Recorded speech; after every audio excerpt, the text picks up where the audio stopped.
Welcome to the Deep Dive. Mm. We take a stack of your sources and turn them into, well, a treasure chest of knowledge. And today, we're going deep into the Articles of Confederation. The Articles of Confederation. You provided some sources, and this is kind of like the prequel to the U.S. Constitution. Yeah. And it's got some plot twists, I think. It does. It really does. So, you wouldn't expect. No. We're going to travel back in time to the 1770s. Picture the scene. Okay. Like delegates, quill pens. Powdered wigs. Yeah. Exactly. What's the vibe as these articles are being, Well, you got to remember, these articles weren't drafted in some, peaceful assembly hall. All right. This was during the Revolutionary War. Oh, wow. Yeah, finalized in 77, but Right. not fully ratified until 1781. So they were working on this while a war was going on. Yeah, imagine that. That's wild. So you mentioned ratification. Yes. I mean, what were they actually signing on to? We've got the text of the articles. Yeah. What stands out to you as we, kind of dive in? When you read through the articles, one of the things that really jumps out is this deep fear of centralized power. I mean, think about it. Yeah. The colonies just broke free from, what they saw as a tyrannical king. Right. They didn't want to recreate that system. Makes sense. Yeah. So instead of, like a strong national government, they're more worried about, anyone being too powerful. Exactly. Like a king. Yeah, and you see this really clearly in Article 2. Oh, okay. Which says, each state retains its sovereignty, freedom, and independence. Oh, wow. That's pretty clear. It is, yeah. So like each state's basically its own little mini country, Yeah. very hesitant to give up control. So that kind of leads us to the structure of the government under the Articles. Yes. It's almost like they intentionally made the central government kind of, Weak. weak. Yeah, they had some powers, to declare war, deal with foreign countries, coin money, but they couldn't actually enforce any of that. Oh, so they could say what they wanted, but... Yeah, it was like making a big announcement, Right. but having no way to actually make it happen. Interesting. Yeah, they could ask the states for money, for example, Okay. but they couldn't tax directly. So the states could just say no. Exactly. It was like Wow. trying to run a household where anyone could just veto the grocery list. I'm starting to see a pattern here. A lot of checks and balances. There were a lot of safeguards against, any potential tyranny. Was there anything that required, like, broad agreement between the states for big decisions? Absolutely. You see that in Article 9. Oh, It said you needed 9 out of the 13 states to agree to pass any major legislation. wow. 9. Yeah, That's a lot. it is. It's a supermajority. Okay. And while it was meant to protect the states, it also made it really difficult to get anything done. No, I bet. It's like they're walking a tightrope. Hmm. Trying to balance this need for a country to be unified, but also letting the individual states Do their own thing. have their autonomy. It was a delicate balance, and, Let's get into how this played out in reality. okay. Let's talk about, the nitty-gritty Right. of how this all worked or didn't work, I guess. Exactly, yeah. So this whole system, right, crafted under the Articles, noble intentions and all. Right. But in practice, Yeah. it had some hiccups. Yeah, I bet. One of the big ones, this lack of financial stability Yeah, that makes sense. for the whole nation. The whole nation. Yeah, I mean, not being able to tax directly, Right. that's going to make it tough to fund, anything. Yeah, like a military Yeah, or infrastructure. or just like basic, government stuff. Exactly. The central government, they were basically at the mercy of the states when it came to funding. Okay. And often the states just didn't pony up the cash. Oh. Yeah. Leaving the government, pretty strapped. So they're trying to pay off war debts. They're tricking to... Maintain an army. Yeah. Yeah, and they don't have the funds. That's got to create some tension, right? Oh, absolutely. Yeah.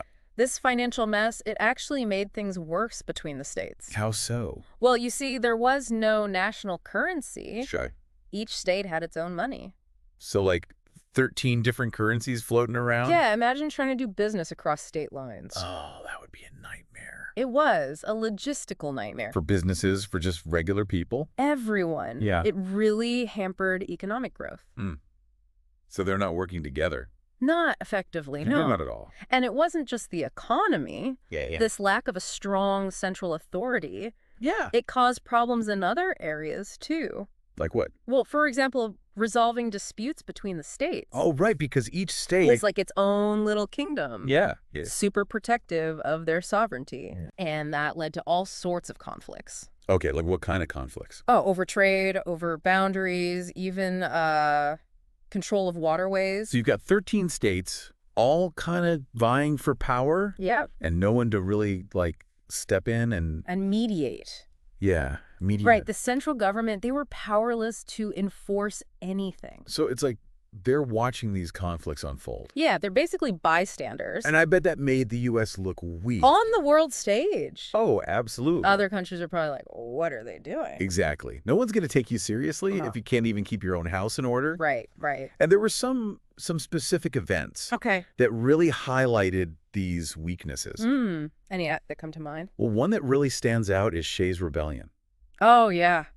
Shays' Rebellion. In 1786. Okay, refresh my memory. What exactly happened there? So after the Revolution, a lot of farmers in Massachusetts, Oh. particularly in the western part of the state.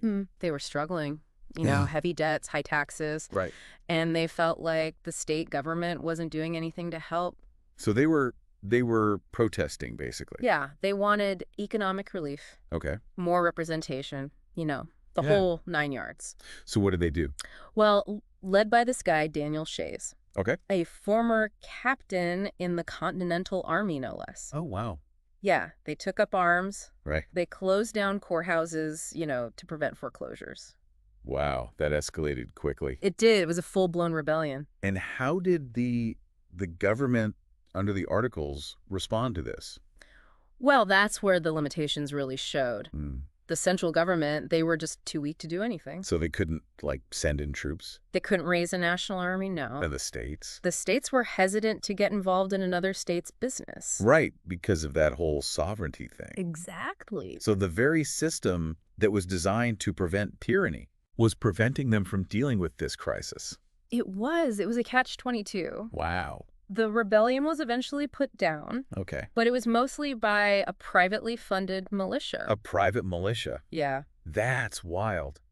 But I bet that got people thinking, okay, maybe we need to rethink this whole system. Oh, absolutely. Shays' Rebellion was a wake-up call. A wake-up call for the whole nation. Yeah, it showed everyone that the Articles, they just weren't cutting it. They weren't working. No. And so the seeds of the Constitutional Convention were sown. They were. The idea started to gain traction that maybe it was time for a change. A big change. Yeah, not just a few tweaks here and there, Right. but a whole new system, a Wow. whole new framework for government. That's a pretty big step, going from this loose confederation to something more unified. Is a bold move. Yeah, so you have this convention being called Yes, in Philadelphia, the summer of '87. that's right. Okay, so what was their mandate going into this? Were they supposed to just, like, scrap the Articles and start over? Officially, the goal was to revise the Articles, Okay. but it became pretty clear pretty quickly Yeah. that a lot of the delegates, especially those who had seen firsthand how the Articles were failing, Right. they wanted something more drastic. More radical. Yeah, they were ready for a clean slate. Welcome back to the deep dive. Hmm. We've gone from, well, the kind of shaky beginnings of the Articles of Confederation All right. to this brand new Constitution. Yeah. Fresh off the press, you could say. Fresh ink. So it's out there circulating. Mm-hmm. What was the reaction? Was everyone on board? Or... Oh, it was far from a unanimous, yay, let's do this. Really? Yeah, the country was, well, it was pretty divided. Okay. You had two camps forming, Right. the Federalists and the Anti-Federalists. Those names ring a bell. Yeah, from history class. But remind me, what did they each believe in? Okay, so the Federalists, big surprise, they liked the idea of a strong federal government. Okay, Federalists makes sense. Yeah, they were led by guys like Hamilton, Madison, John Jay. Those names sound familiar. They were all involved in writing the Constitution, Right. and they were really pushing this idea that, look, we need a strong central authority Okay. to fix all the problems we had under the Articles. So, like, we tried it your way, it didn't work. Exactly. Time for a new approach. Okay. They pointed to the economy, the conflicts between states, Right. the fact that we looked weak to other countries. Right, right. They said we need a stronger government, not just because it's a good idea, but because it's necessary. For survival. Yeah, for survival. Wow. Okay, now on the other side, You had the Anti-Federalists. Okay, the Anti-Federalists, so they Were not so keen on centralized power. Right, because they just fought a whole war? Exactly. They saw this Constitution as, well, a slippery slope. To what? Tyranny. The very thing they just fought to get rid of. It's like, here we go again. Yeah, exactly. So who were some of the big names in the Anti-Federalist camp? Oh, you had some heavy hitters. Okay. Patrick Henry, the guy who gave those fiery speeches. Oh, yeah. Give me liberty or give me death. That guy. And George Mason, Okay. he was big on individual rights. They argued that this Constitution, it gave too much power to the federal government. Okay. And it didn't do enough to protect the states. And the people. And the people, exactly. So it's this big clash of ideas. It was a fundamental disagreement about, well, about how to build a government. Right. How much power should the government have? And how do you balance that with individual freedom? Right, right. A classic dilemma. It is, and one of the big sticking points for the Anti-Federalists was the lack of a Bill of Rights. Oh, right. Because the original Constitution didn't have one. It didn't. And the Anti-Federalists were like, hold on a second. Exactly. They said, we need something in here to protect our basic freedoms. Freedom of speech, religion. The right to bear arms. Right, all that. All of that, they wanted it spelled out. Okay, so what did the Federalists say to that? At first, a lot of them thought a Bill of Rights wasn't necessary. Really? Yeah, they thought the structure of the government with its checks and balances would be enough to prevent tyranny. So, like, trust us, the system works. Yeah, but they also pointed out that a lot of states already had their own bills of rights. So they figured it was covered.